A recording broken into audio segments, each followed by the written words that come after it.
আপোনালোকক মই এটা কথা কওঁ, যেতিয়া ইলেকশ্যন ভোটৰ সময় আহি পৰে তেতিয়া যোনসকলে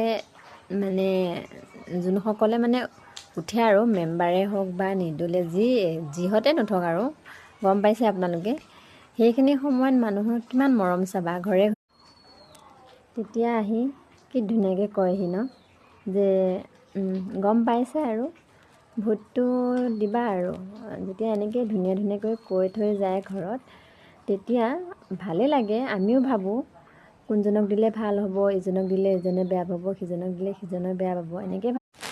কিন্তু যি কি নহওক, যোনে যেনেকৈ যাক পাৰে দি থৈ আহে সেইটো কোনো গম নাপায়।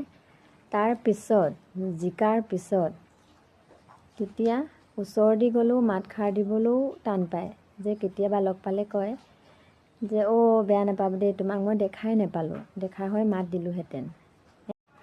তাৰপিছত আকৌ যেতিয়া চৰকাৰৰ ফালৰ পৰা বস্তুবোৰ আহে মানুহক দিবলৈ, তেতিয়া আকৌ কি কৰে জানেনে নাই, মানুহ চাই দিয়ে। এজনীক মই ভাল পাওঁ, এজনীক মই বেয়া পাওঁ, এইটো মোৰ ঘৰৰ, এইটো মোৰ পৰৰ, এনেদৰে বহুত কিবাকিনি আৰু এইবোৰ চাই চিতিহে মানুহক বস্তু দিয়ে। আপোনালোকৰ ফালে হয়নে? চৰকাৰে দিয়া বস্তু হয়নে, সকলোৱে পাব লাগে, কাৰণ চৰকাৰৰ বস্তু খাবলৈ কাৰ মন নাযায়, কাৰ হেঁপাহ নাই, হয়নে নহয়? মনটোৱে ভাল লাগে দিয়কচোন, যে চৰকাৰৰ ফালৰ পৰা মই অমুকটো পালোঁ, তমুকটো পালোঁ, হয়নে? আপোনালোকৰ ফালেও এনেকুৱা মানুহ আছেনে?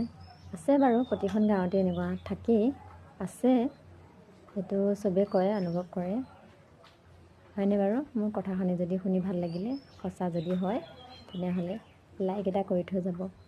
বাই।